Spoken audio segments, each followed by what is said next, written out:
Seorang suami risaukan isterinya yang tinggal berjauhan kerana bekerja di daerah yang berlainan apabila mangsa Nurnia Azalia berusia 26 tahun yang juga kaki tangan Jabatan Pendaftaran Negara di cawangan Pusat Transformasi Bandar UTC Sibu mungkin berada dalam kesusahan apabila isterinya itu gagal dihubungi sejak malam semalam sehingga keesokannya. Panggilan ke telefon bimbitnya masih tidak berjawab walaupun mungkin sudah beratus panggilan telah dibuat. Lalu pada pagi itu, 2 Ogos 2018, Muhammad Zakaria berusia 29 tahun bekerja sebagai kerani di sebuah sekolah di Tatau, Bintulu menghubungi tempat kerja isterinya namun hampa apabila diberitahu yang isterinya masih belum hadir bertugas dan perasaannya menjadi lebih parah apabila dia menghubungi tempat kerja isterinya semula pada tengah hari namun diberitahu wanita itu tidak datang bekerja seperti biasa pada hari itu. Ianya sangat di luar kebiasaan kerana isterinya yang dinikahi selama setahun itu tidak pernah melakukan perkara sebegini melainkan telah terjadi sesuatu kepadanya. Lalu apa sebenarnya yang telah terjadi?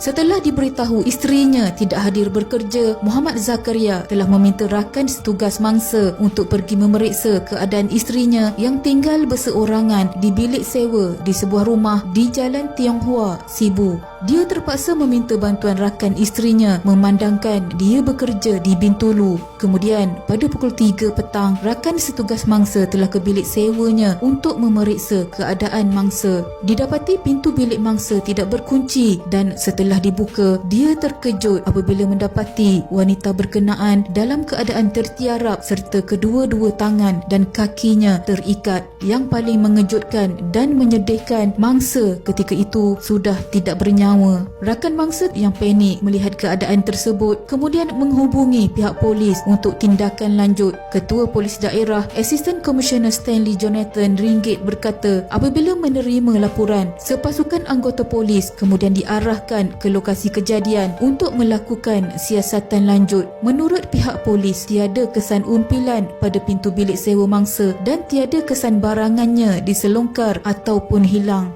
Juga tiada tanda-tanda kecederaan yang nyata pada mangsa yang mungkin menjadi punca kematiannya. Setelah pihak penyiasat serta forensik selesai melakukan siasatan di tempat kejadian, mayat mangsa telah dihantar ke Hospital Sibu untuk proses bedah siasat. Manakala keluarga mangsa telah dimaklumkan akan penemuan menyayat hati itu. Suami mangsa yang tiba di tempat kejadian kira-kira jam 4.40 petang menjerit histeria dan terpaksa ditenangkan oleh polis. Mereka yang telah berkahwin selama setahun tidak mempunyai anak. Pasukan polis kemudian giat menyiasat dengan melakukan soal siasat di kawasan kejadian bagi mengesan suspek yang terlibat. Kes disiasat mengikut Seksyen 302 Kanun Kesesaan kerana membunuh.